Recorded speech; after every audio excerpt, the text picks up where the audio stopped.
but you're allowing it to happen to your countries. And you got to stop this horrible invasion that's happening to Europe, many countries in Europe. Some people, some leaders have not let it happen.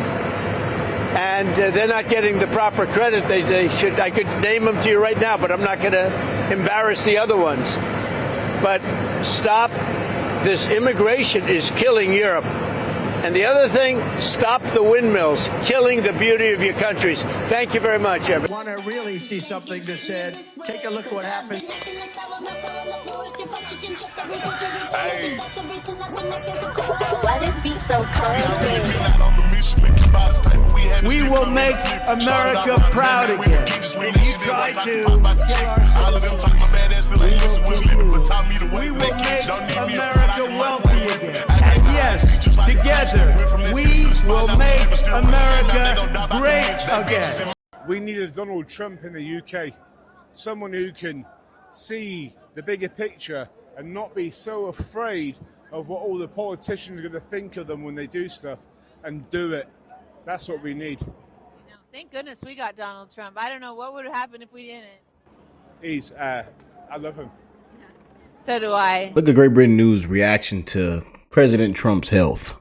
Hello, How Beth. are you? I thought I got rid of you, by the way. I was looking forward to seeing Jubes, and I thought I got rid of you, and I wouldn't see you for a few weeks. So did I. And they said, guess who we've got down the line? Ben Leo's waiting to talk to you. I thought, marvellous. How is he? As well as the president, we can assume. Yeah, only joking. Love you really, Bev. Yeah, the president is doing well, apparently. He does something which other presidents haven't done, which is take more regular health assessments at Walter Reed than, say, Joe Biden, who only got checked out once a year. President Trump just posted on Truth Social, he says, just had my latest medical, everything's great, it went perfectly. And I guess not bad for a man who's going to be 80 years old in just a couple of weeks. I think it's June the 15th, maybe, his 80th birthday. He was also the oldest ever president, Bev, you probably know, to get sworn in last year in January 2025 during the inauguration. And also, again, I will say, not bad for a man who infamously loves gorging on burgers and Diet Cokes and steak. I guess steak isn't that bad, but of course there's that long-running joke with him and President Kennedy, John F. Kennedy Jr. Robert F. Kennedy Jr. There we go. Too many Diet Cokes for me.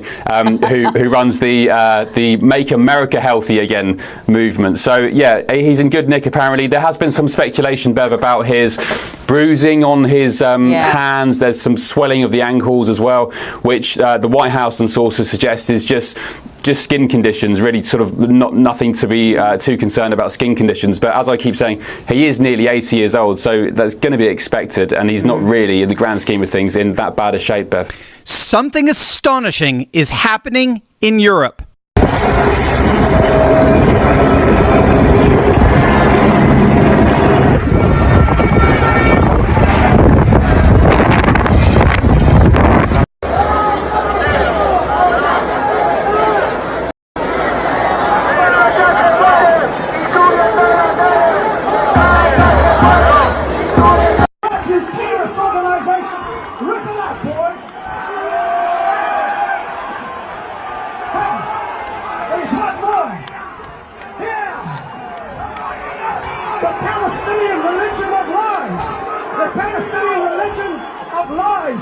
Scholars are calling it a civilizational inflection point, that historical moment when the accumulated weight of elite failure, cultural displacement, and democratic betrayal becomes so total, so undeniable, and so personal to so many millions of ordinary people simultaneously that the entire political order cracks and something new forces its way through. We're living inside one of those moments right now, not approaching one, not watching one develop from a safe analytical distance. No, we are inside it.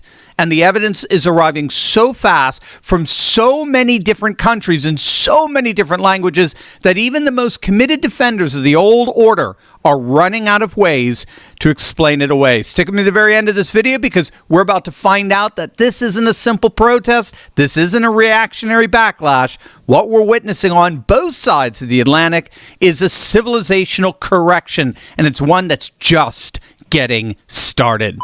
Golden on how to do make special newsletter list will be. Let's dive right in here, gang. This is a Fox News election alert. Pennsylvania goes to Donald Trump.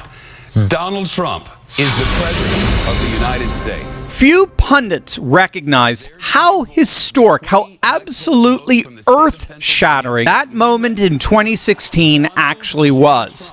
Since then, it's simply undeniable that the world has changed and changed dramatically. And nowhere are we seeing the ripple effects of that Trump victory than in the UK. Though just a few years old, Nigel Farage's Reform UK has proven that a populist movement can go from protest to power in a democratic system that was specifically designed to prevent exactly that kind of populist disruption. When Nigel Farage founded the modern incarnation of Reform UK just literally a few years ago, the party had 0 council seats, 0 members of parliament with any real influence, and 0 control over any level of government anywhere in the country. 0.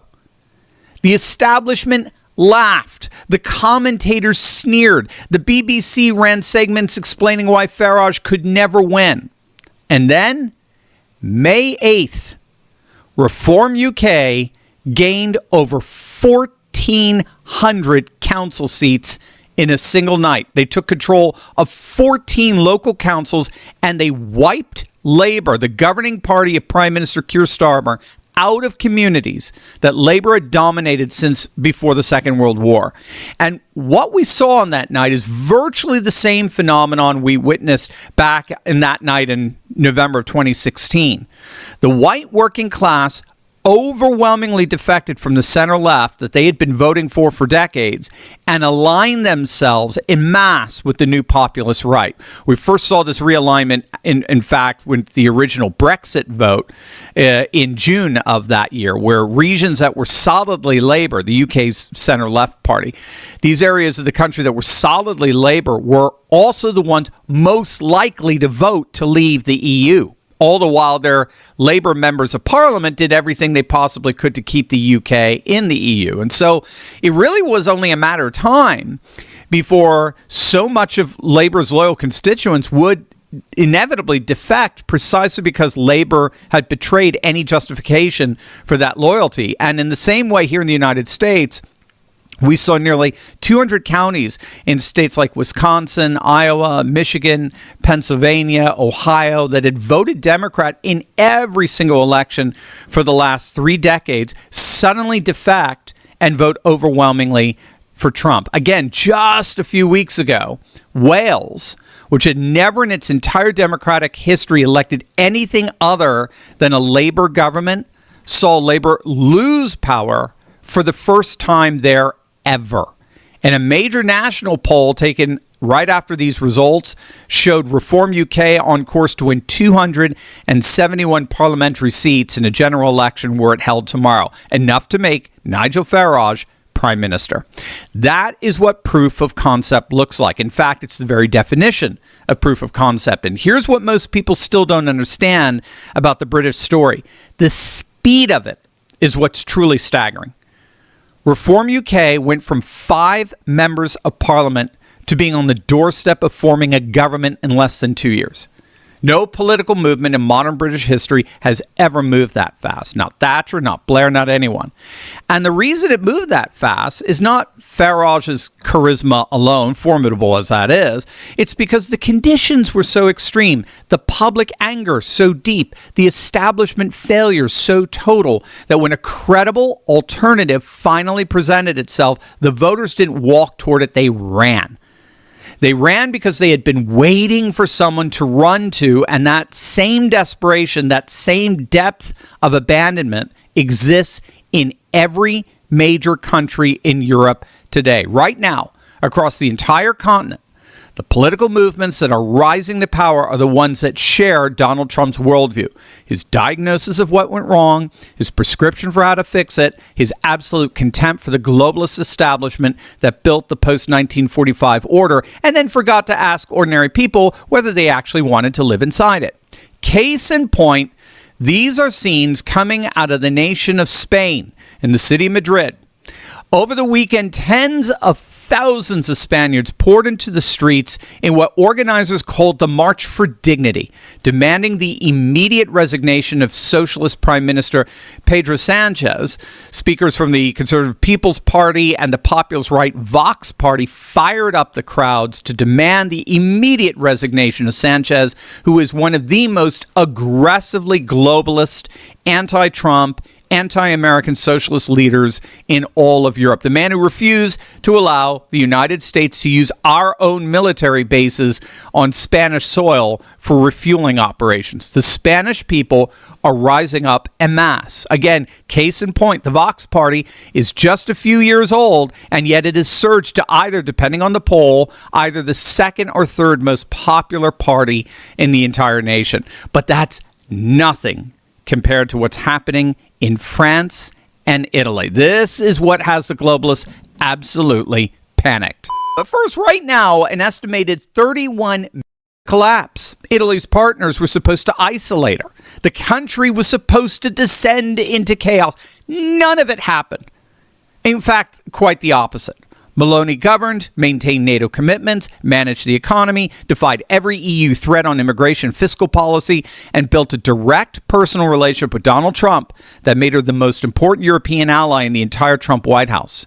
France is where the next explosion is coming. And when it arrives, it's going to shake the Western world in a way nothing since Brexit has managed to come close to. Because Marine Le Pen or her chosen successor, Jordan Bardella, are now the overwhelming favorites to win the next French presidential election. And France is not just any country. France has an independent nuclear deterrent. France has a permanent UN Security Council veto. France has the largest conventional military in the European continent and stands as one of the two founding pillars of the EU itself. A national rally president in the Élysée Palace would not merely change French politics, it rewrites the entire power architecture of the Western world. Germany is where the story becomes most historically charged because Germany is the country. The entire post-1945 order was specifically designed to contain and rehabilitate. And today, the AfD, the Alternative for Deutschland, is now the largest opposition party in the German parliament, achieving this despite being excluded from every coalition, despite establishment attempts to literally ban it outright, and despite being labeled extremist by its own government's intelligence services. And every time the establishment turned up the pressure, the AfD's polls went up. Right now, as we speak, the AfD is consistently polling as the number one most popular party in all of Germany. And then, of course, there is Hungary, where the great Viktor Orban has been the blueprint all along. 4 consecutive supermajority victories, a rewritten constitution, 16 years of continuing governance against the full institutional weight of the European Union and the personal validation of Donald Trump himself. Even his successor, Peter Magyar, ran to the right of Orban when it came to immigration. Orban may have lost the last election, but Orbanism is a permanent part of Hungarian politics. And we could go on and on and on. Geert Wilders in the Netherlands, Jimmie Åkesson in Sweden, Karol Nawrocki, the president of Poland, place after place after place. You put all these countries side by side, and the civilizational pattern is impossible to deny. The same 3 drivers every time: uncontrolled immigration, that communities never consented to, economic systems that enrich the credentialed class while delivering managed decline to everyone else, and an establishment that responded to legitimate anger with condescension, I should say, and accusation rather than solutions. And Trump's 2024 victory added one final accelerant because it proved beyond any reasonable doubt that the full arsenal of establishment power, prosecution, media suppression, institutional opposition could be deployed simultaneously against a populist leader, and that institutional power still loses. We just saw it with John Cornyn here in our Texas primaries, right? That sent one message to every movement from London to Madrid to Berlin: keep going. different faces, different languages, different national grievances, but the same civilizational contract with the same voters. I see what they did to you, and I'm going to build something that actually works for you. That contract is the most powerful political force in the Western world, and it all started with Donald Trump.